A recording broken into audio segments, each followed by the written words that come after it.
Good morning friends, मैं हूं संदीप और संदीपनी ई अमृत के यूट्यूब चैनल पर आपका स्वागत करता हूं, अभिनंदन करता हूं। दोस्तों, बिहार में कस्तूरबा गांधी बालिका विद्यालय के लिए फॉर्म निकला था कुछ दिन पहले और एक बड़ी संख्या में मेरी बहनों ने फॉर्म को फिलअप किया। कुछ जो बहनें जो इस फॉर्म को फिलअप नहीं कर पाई, उनके डिमांड पर इस फॉर्म की डेट को एक्सटेंड किया गया और आज लास्ट डेट है इस फॉर्म को फिलअप करने का। आशा है कि जो बहनों ने इस फॉर्म को फिलअप नहीं किया है अभी तक, वे आज फिलअप कर लेंगे। आज की इस वीडियो में हम बात करेंगे कि एक बड़ी पैमाने पर इस परीक्षा में कैंडिडेट अपीयर होंगे। इस बिहार में कस्तूरबा गांधी बालिका विद्यालय में एक बड़ी संख्या में जो है कैंडिडेट अपीयर हो रहे हैं, लेकिन अभी तक बहुत सारे ऐसे कैंडिडेट हैं जिनको इसके बारे में बहुत अच्छे से पता नहीं है कि इसकी सिलेबस क्या होगी, कैसे मेधा अंक बनेगी, कौन कौन से पोस्ट से थे और कैसे मेधा अंक बनेंगे। सबसे इसमें मेन जरूरी है कि एग्ज़ाम होगी कि नहीं होगी, किस तरह की एग्ज़ाम होगी, कहाँ एग्ज़ाम होगी, कब एग्ज़ाम होगी। ये सारी बात जो है आज इस वीडियो में हम बात करेंगे, जिससे आपको इससे नॉलेज मिलेगी और आप अपनी पढ़ाई को एक धार दे सकते हैं और आप इस एग्ज़ाम की तैयारी अच्छे से कर सकते हैं। तो बने रहिए हमारे वीडियो के साथ। आइए शुरू करते हैं। सबसे पहले हम आपको बता दें कि बिहार में ये जो वैकेंसी आई है, यानी कि कस्तूरबा गांधी बालिका विद्यालय में, ये 9 पोस्टों के लिए आई थी। इसमें 2 तरह की पोस्ट थी, जिसमें टीचिंग पोस्ट और नॉन टीचिंग पोस्ट। 2 तरह की जो पोस्ट थी, टीचिंग और नॉन टीचिंग पोस्ट। कुल मिलाकर 9 पोस्ट थी इसमें। सबसे पहले हम पोस्ट की बात कर लें तो 9 पोस्ट थी। कुल 9 पोस्ट पे इसमें वैकेंसी होगी, जिसमें से कुछ पोस्ट टीचिंग और कुछ पोस्ट नॉन टीचिंग के थे। सबसे पहले हम बात कर लें तो इसमें पोस्ट थे वार्डन सह शिक्षिका, अंशकालिक शिक्षिका, अंशकालिक शिक्षिका विज्ञान और गणित, अंशकालिक शिक्षिका सामाजिक विज्ञान, लेखपाल सह सहायक, अनुसेवक, रात्रि प्रहरी, मुख्य रसोइया, सहायक रसोइया। कुल 9 प्रकार के पोस्ट थे, जिसमें से केवल एक जो रात्रि प्रहरी है, उस रात्रि प्रहरी को छोड़कर सभी के सभी पोस्ट जो थे वो महिलाओं के लिए थे, लड़कियों के लिए थे। ये रात्रि प्रहरी का पोस्ट जो है, यानी कि जिसको चौकीदार कहता है, उसको छोड़कर, यानी ये मेल केवल एक ऐसा पोस्ट था रात्रि प्रहरी जो मेल का था, बाकी सब पोस्ट जो था वो महिलाओं के लिए था। कुल 9 प्रकार के पोस्ट इसमें थे। इसमें बहुत सारे कैंडिडेट को ये पता नहीं कि एग्जाम होगा कि नहीं होगा, तो आपको बता दें कि इसमें एग्जाम होगी और ये फुल्ली जो है, ये बेस्ड जो है, ये मेरिट लिस्ट पर बनेगी। सबसे हम बात करेंगे कि एग्जाम इसमें क्या होगी, एग्जाम कितने मार्क्स की होगी। तो आपको बता दें कि एग्जाम जो होगी, एग्जाम केवल जो है टीचिंग पोस्ट के लिए होगी। अब टीचिंग पोस्ट में कौन कौन है, तो देखिए, जो वार्डन सह शिक्षिका और जो अंशकालिक शिक्षिका हैं, वे पोस्ट पर, यानी कि वार्डन सह शिक्षिका, अंशकालिक शिक्षिका, चाहे भाषा की हो, चाहे विज्ञान या गणित की हो या सामाजिक विज्ञान के हो, ये जो शिक्षिका हैं उनके लिए, और प्लस एक और पोस्ट था लेखपाल सह सहायक, इसके लिए ये एग्जाम होगी। और ये एग्जाम जो होगी वो कितने मार्क्स का होगी, तो टोटल एग्जाम 100 मार्क्स की होगी। ये एग्जाम जो होगी वो कितने मार्क्स की होगी, 100 मार्क्स की होगी। फिर से एक बार बता दें कि जो नॉन टीचिंग कैंडिडेट हैं उनकी एग्जाम नहीं होगी। जो टीचिंग कैंडिडेट हैं, जो टीच करने वाले हैं, जो पढ़ाने वाले हैं, जिनकी योग्यता, यानी जो टीचिंग कैंडिडेट हैं और जो लेखपाल हैं, उनकी एग्जाम होगी 100 मार्क्स की। और जो नॉन टीचिंग हैं उनकी एग्जाम जो है नहीं होगी, उनको रिटन टेस्ट नहीं देना है, उनसे केवल पूछताछ की जाएगी और उनकी भी जो पूछताछ की जाएगी, अंतर्वीक्षा जो होगी वो भी 100 मार्क्स की होगी। मतलब कि मेरिट इनका भी बनेगा, ऐसा नहीं कि मेरिट इनका नहीं बनेगा। जो अनुसेवक हैं, रात्रि प्रहरी हैं, मुख्य रसोईया, सहायक रसोईया, ये जो है इनकी भी मेरिट बनेगी 100 मार्क्स पे। लेकिन एग्जाम जो होगी वो टीचिंग के लिए प्लस लेखपाल सह सहायक के लिए होगी। ठीक है, अब देखेंगे थोड़ा सा हम पीछे जाएं तो हम क्वालिफिकेशन की बात अगर करें कि क्वालिफिकेशन क्या था, तो आपको बताया कि ये जो क्वालिफिकेशन जो है इस सब पोस्ट के लिए 4 प्रकार के क्वालिफिकेशन रखे गए थे। उसके बारे में बात करने के पहले हम नॉन टीचिंग के बारे में जानें कि अनुसेवक के लिए रात्रि प्रहरी जो कि इसमें मेल अप्लाई कर सकते थे, मुख्य रसोईया और सहायक रसोईया, इन सब के लिए 10th था। इन दोनों के लिए ध्यान रखेंगे, इनके लिए ये सब क्या था, तो 10th था, 10th क्लास, 10th पास। और केवल मुख्य रसोईया और रसोईया ये जो 2 पोस्ट ऐसे थे, ये जो 2 पोस्ट ऐसे थे, इनके लिए 5th class and 10th class, यानी अनुसेवक के लिए 10th क्लास पास होना था और रात्रि प्रहरी के लिए 10th क्लास पास होना था, ये एलिजिबिलिटी थी। और मुख्य रसोईया के लिए 5th क्लास या 10th क्लास, सहायक रसोईया के लिए 5th क्लास या 10th क्लास, ये इनकी एलिजिबिलिटी थी। तो सबसे पहले हम मेधा सूची जाने के पहले ये हम जानेंगे कि वो इनकी जो मेधा सूची कैसे बनेगी। सबसे पहले हम नॉन टीचिंग की मेधा सूची जानेंगे कि नॉन टीचिंग की मेधा सूची कैसे बनेगी। तो नॉन टीचिंग की मेधा सूची मैंने अभी बताया कि इनकी जो है एज ए इंटरव्यू टाइप की होगी, पूछताछ की जाएगी, अंतर्वीक्षा होगी 100 मार्क्स की, और 100 मार्क्स की अंतर्वीक्षा पर ही उनकी मेधा सूची बनेगी और उनको सिलेक्शन की जाएगी। ठीक है, अब हम देखेंगे मेरिट लिस्ट कैसे बनेगी उन कैंडिडेट की जिसने टीचर में अप्लाई किया है या फिर लेखपाल में अप्लाई किया हुआ। हमने अभी बताया कि उनकी वैसे कैंडिडेट जो वार्डन के लिए या अंशकालिक शिक्षिका के लिए या फिर लेखपाल के लिए जो आवेदन किए हैं उनकी पूर्ण रूपेण एग्जाम ली जाएगी। एग्जाम 100 मार्क्स की होगी। आइए जानेंगे कि इसमें क्वेश्चन कितने रहे। तो बता दें कि क्वेश्चन की संख्या 50 होगी। दोस्तों याद रखेंगे इसमें क्वेश्चन की संख्या क्या होगी, 50 होगी। 50 क्वेश्चन होंगे और प्रत्येक क्वेश्चन 2 मार्क्स के होंगे,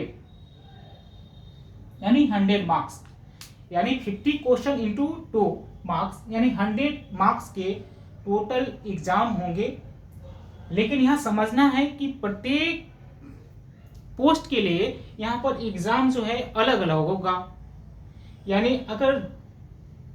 यानी उनकी सिलेबस क्या है, हम लोग जान लें कि सिलेबस क्या है प्रत्येक कैंडिडेट के लिए। यानी जो पोस्ट जो अलग अलग हैं, अलग अलग सब्जेक्ट भी होंगे, उनका सिलेबस भी अलग अलग है। यहाँ पर सबसे पहले हम सिलेबस की चर्चा कर लें, आपको समझ में आ जाएगा कि तब मेधा सूची आपको समझने में आपको ज्यादा समझ में आएगा। वार्डन सह शिक्षिका, यहाँ देखेंगे वार्डन सह शिक्षिका, इनकी जो अगर हम सिलेबस की बात करें तो इनकी मैथमेटिक्स जो है 10 मार्क्स की मैथमेटिक्स होगी। लैंग्वेज 10 क्वेश्चन, सॉरी ये जो क्वेश्चन है नंबर ऑफ क्वेश्चन है।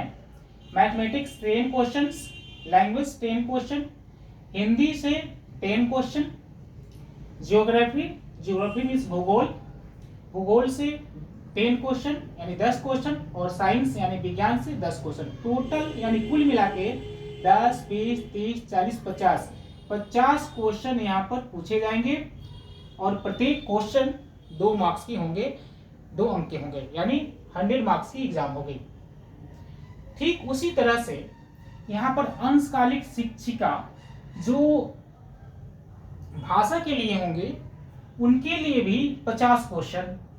मैथमेटिक्स के लिए 10, मैथमेटिक्स में 10 क्वेश्चन 10 मार्क्स, मैथ में 10 मार्क्स, सामाजिक विज्ञान सोशल साइंस में 10 मार्क्स, 10 क्वेश्चन पूछे जाएंगे। सॉरी, यहाँ पर क्वेश्चन की संख्या है, मैथमेटिक्स में 10 क्वेश्चन, सोशल साइंस सामाजिक विज्ञान में 10 क्वेश्चन, लैंग्वेज मतलब भाषा, ये भाषा जो है जो आपने सिलेक्ट किया होगा, भाषा में 30 क्वेश्चन रहेंगे, यानी कुल मिलाकर 50 क्वेश्चन यहाँ भी हो जा रहे हैं। 50 इंटू 2 यानी 100 मार्क्स। आप देख पा रहे हैं कि अंशकालिक शिक्षिका जो है भाषा की है, वहां पर नंबर ऑफ क्वेश्चन भाषा की ज्यादा है, यानी जो विशेष प्रकार के जो टीचर हैं अंशकालिक शिक्षिका भाषा की जो टीचर होंगी उनको भाषा पर ज्यादा ध्यान देना होगा, यानी ज्यादा नंबर ऑफ क्वेश्चन यानी संख्या जो है उनके एग्जाम में पूछी जाएगी, वो 30 क्वेश्चन जो है केवल और केवल भाषा से पूछे जाएंगे। नेक्स्ट चलते हैं अंशकालिक शिक्षिका विज्ञान और गणित। यहाँ पर देखेंगे दोस्तों कि मैथमेटिक्स से 10 क्वेश्चन, बायोलॉजी से जीव विज्ञान से 10 क्वेश्चन, यहाँ पर ध्यान देना है विज्ञान की शिक्षिका बनने जा रहे हैं आप विज्ञान और गणित से, तो गणित और विज्ञान से क्वेश्चन पूछे ही जाएंगे, साइंस से क्वेश्चन की संख्या ज्यादा ही होगी।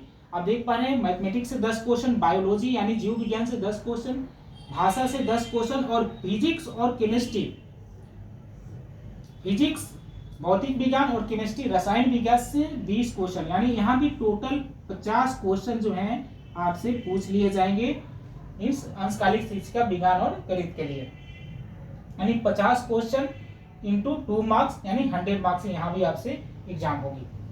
अंशकालिक शिक्षिका सामाजिक विज्ञान के लिए देखेंगे कितने क्वेश्चन होंगे। वेट टीचर, ये देखिए अलग अलग क्राइटेरिया अलग अलग पोस्टेज हैं, प्रत्येक टीचर अलग अलग अपने एलिजिबिलिटी के अनुसार इसमें पोस्ट भरे होंगे, उसी के अनुसार इसमें एग्जाम भी होगी। आपका सिलेबस दूसरों से भिन्न होगा, तो इसमें आपको ध्यान रखना है कि हमें क्या पढ़ना है, आप किस पोस्ट के लिए अप्लाई किए हैं, यहाँ पर ध्यान देना है।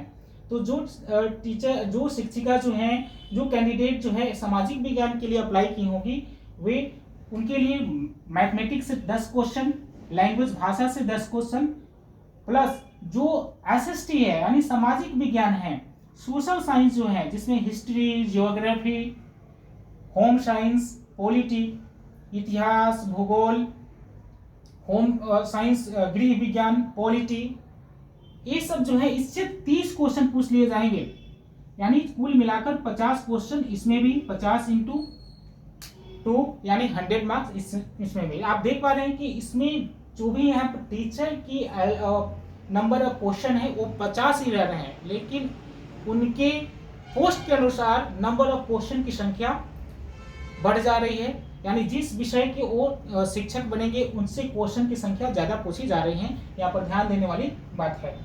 अब बात करते हैं एक लेखपाल सह सहायक, ये भी पोस्ट जो है महिलाओं के लिए ही था, जिसमें हम देखेंगे कि इसमें कितने क्वेश्चन पूछे जाएंगे। तो इसमें भी 50 क्वेश्चन ही पूछे जाएंगे, जिसमें मैथमेटिक्स, आपको बता दें कि इसकी जो एलिजिबिलिटी थी वो बीकॉम थी, बीकॉम बैचलर ऑफ कॉमर्स।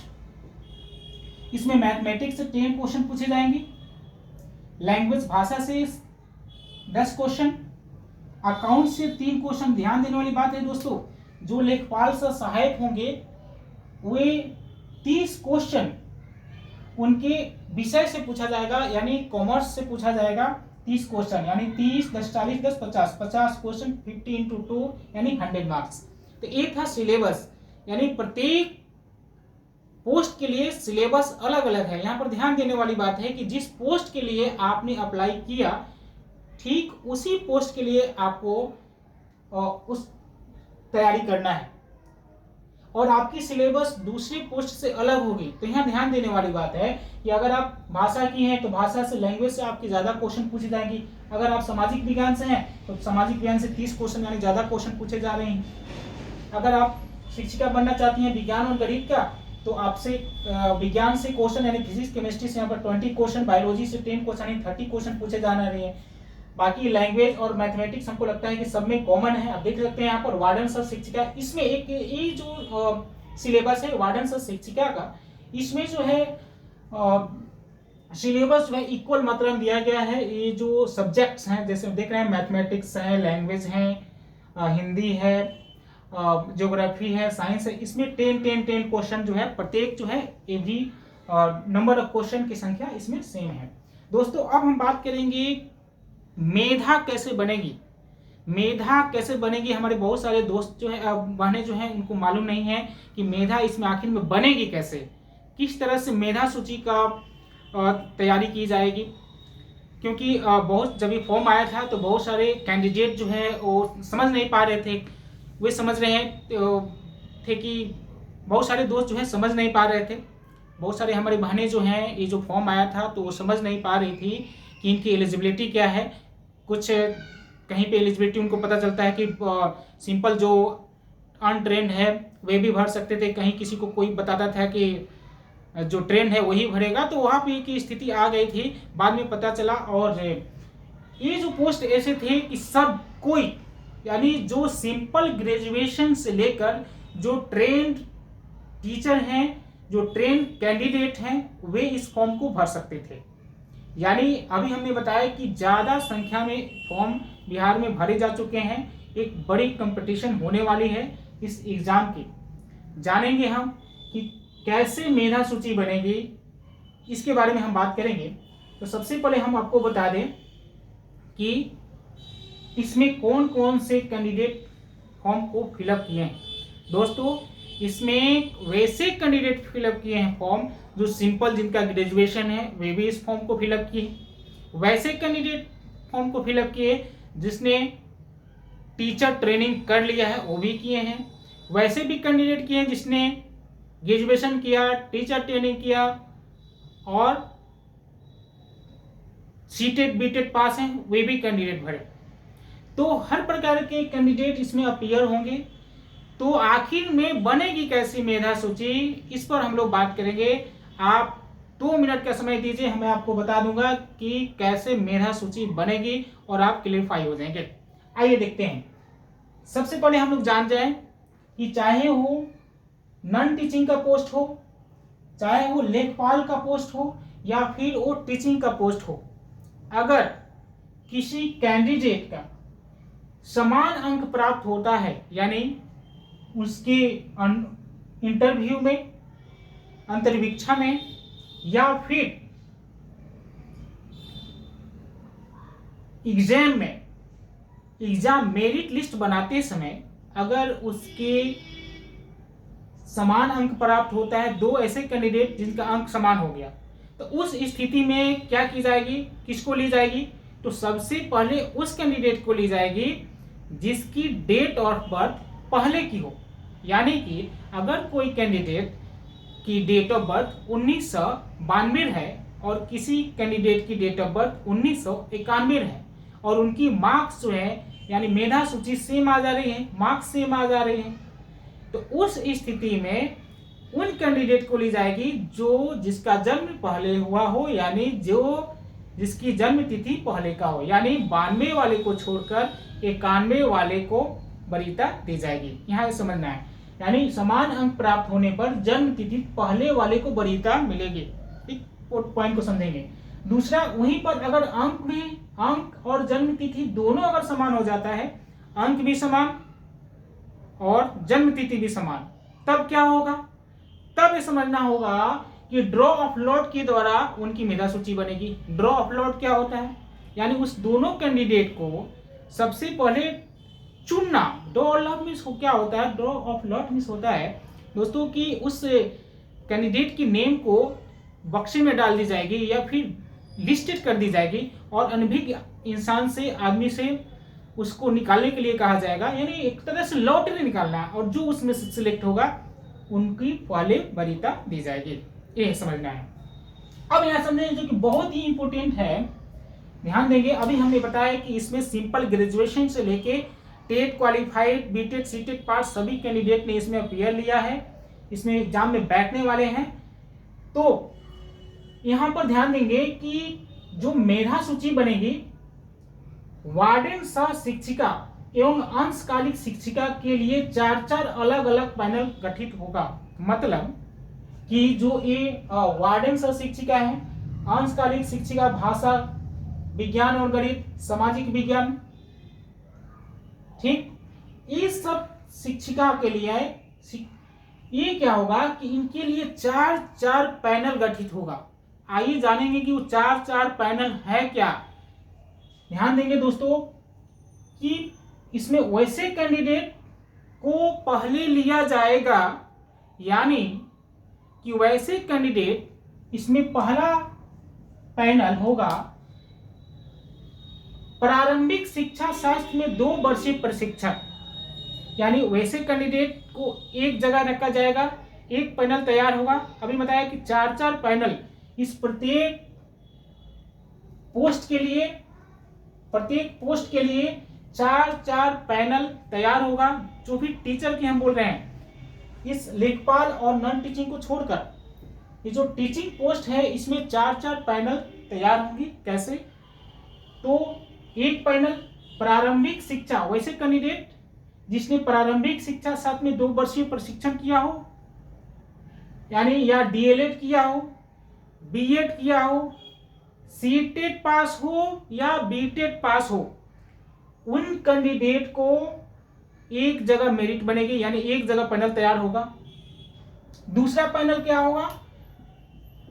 दूसरे पैनल में वैसे कैंडिडेट जिन्होंने प्रारंभिक शिक्षा शास्त्र में 2 वर्षीय प्रशिक्षण किया है, या 2 वर्षीय डीएलएड किया हो या बीएड किया हो।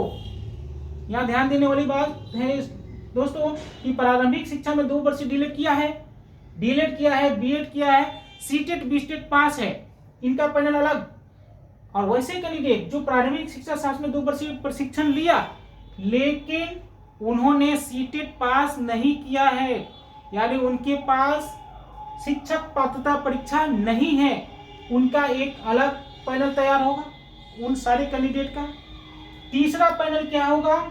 ध्यान देंगे कि शिक्षक पात्रता परीक्षा उत्तीर्ण किया हो, वैसे कैंडिडेट जिन्होंने शिक्षक पात्रता परीक्षा तो उत्तीर्ण किया लेकिन अभी तक अप्रशिक्षित हो। अब इसका मतलब क्या हुआ? आप कहेंगे कि जो कैसे बिना जो है प्रशिक्षित हुए वो फॉर्म को फिलअप कर दिया और कैसे शिक्षा सीटेट बीटेट पास हो गए। तो समझना है कि वैसे कैंडिडेट जो शिक्षक पात्रता परीक्षा उत्तीर्ण किए लेकिन अप्रशिक्षित है, मतलब अभी तक वे जो है प्रशिक्षण उनका पूरा नहीं हुआ है, वे कैंडिडेट तीसरे पैनल में आएंगे। चौथा पैनल यानी घ में देखेंगे कि वैसे कैंडिडेट जो बिना शिक्षक पात्रता परीक्षा किए हुए हैं, यानी सीटेट बीटेट पास नहीं है और अप्रशिक्षित हैं। चौथे पैनल में वैसे कैंडिडेट जो न तो सीटेट बीटेट पास हैं और न ही वे डीएलएड किए हैं, बीएड किए हैं, ये सब कुछ नहीं किया, या फिर 2 वर्षीय शिक्षा शास्त्र में प्रशिक्षण लिए हैं, यानी कि सिंपल जो ग्रेजुएट है जिसने अपनी फॉर्म को ग्रेजुएशन पर फिलअप किया है, वे ये 4 तरह की पैनल बनाएंगे। 4 तरह की पैनल बनाई जाएगी दोस्तों। और सबसे पहले यहाँ पर आपको बता दें कि उपलब्धता की स्थिति में सर्वप्रथम बिंदु क, उसके बाद बिंदु ख, उसके बाद बिंदु ग, उसके बाद बिंदु घ पर उल्लिखित योग्यताधारी अभ्यर्थियों को नियोजित किया जाएगा, चाहे समेकित मेधा सूची में उन्हें कम अंक क्यों न प्राप्त हो। मतलब कि जब 4 अलग अलग मेधा सूची पैनल के द्वारा तैयार कर ली जाएगी तो उसमें सबसे पहले सर्वप्रथम उन कैंडिडेट को लिया जाएगा जो कैंडिडेट इस प्रथम वाली पैनल में आते हैं, यानी जो प्रारंभिक शिक्षा शास्त्र में 2 वर्षीय प्रशिक्षण लिया है, या डीएलएड किया है, बीएड किया है, सीटेट पास है या बीटेट पास है, वैसे कैंडिडेट को इसमें सबसे पहले लिया जाएगा। उसके बाद अगर सीट बचती है तो नेक्स्ट पैनल में देखा जाएगा। मतलब कि वैसे टीचर, वैसे कैंडिडेट जिसने प्रारंभिक शिक्षा में 2 वर्षीय प्रशिक्षण प्राप्त किया लेकिन वो डीएलएड वो टीटी नहीं है, सीटेट पास नहीं है, उनको देखा जाएगा। यदि उनसे बचता है तब फिर अगर इनसे बचता है, अगर इसमें कैंडिडेट नहीं मिलते हैं तो फिर आया जाएगा इसमें, मीन्स की शिक्षक पात्रता परीक्षा उत्तीर्ण हो लेकिन अप्रशिक्षित हो, यानी कि अभी प्रशिक्षण पूरा नहीं हुआ है, 2-3 महीना बाकी है, या फिर एग्जाम दे दिए हो और क्लियर हो गए हो, तो 2-3 महीना में तो पास कर ही जाएंगे, तो उसके बाद इनको लिया जाएगा। अगर इनसे भी बचती है सीट तो चौथे यानी जो सिंपल ग्रेजुएट पर अपने जो फॉर्म को फिलअप किए हैं उनको लिया जाएगा। तब देख ही रहे हैं कि सबसे पहले वरीयता जो है उनको यानी क को दी जाएगी। यहाँ पर स्पष्ट लिख दिया गया है नोटिफिकेशन में कि वरीयता जो है सबसे पहले उन टीचर को दी जाएगी, उन कैंडिडेट को दी जाएगी जो क में आते हैं। अब यहाँ पर यह भी हो सकता है कि जो क में आने वाले हैं, एग्जाम होगा, कंपटीशन होगी, तो क में जो लाने वाले, क में आने वाले जो कैंडिडेट हैं उनकी मार्क्स अगर इससे उनसे ज्यादा अगर ख में यानी ख पैनल में जो कैंडिडेट है उस पैनल में अगर इनकी मार्क जो है क वाले पैनल से ज्यादा आ जा रही है तब भी वो क वाले को ही लिया जाएगा। यहाँ स्पष्ट शब्दों में लिखा गया है कि योग्यताधारी अभ्यर्थी को नियोजित किया जाएगा चाहे समेकित मेधा सूची में उन्हें कम अंक ही क्यों न प्राप्त हुआ हो। अगर कैंडिडेट क वाले में बहुत ज्यादा है, यानी वैसे कैंडिडेट मिल रहे हैं जो सीटेड बीटेड पास हो, जो डीएलएड धारी हो, जो बीएड किए हुए हो, बीटीसी किए हुए हैं, वैसे कैंडिडेट अगर हैं तो अगर उनका मार्क्स कम भी है फिर भी उन्हीं को लिया जाएगा। ऐसा नहीं कि जो मार्क्स उनका कम है तो इसमें इस पैनल से उठा लिया जाए, नहीं, मार्क्स अगर कम है तब भी उन्हीं को लिया जाएगा। या फिर अगर इसमें जो है ज्यादा मार्क्स आ जाती है और इसमें वैसे कैंडिडेट जो ग वाले में जिनकी मार्क्स एग्जामिनेशन में जो 50 मार्क्स होगा, कंपटीशन में जो कंपटीशन होने वाली है 50 मार्क्स की जो क्वेश्चन में उनकी मार्क्स अगर ज्यादा आ जाती है ग वाले में ख वाले की अपेक्षा, फिर भी ग वाले को नहीं लिया जाएगा।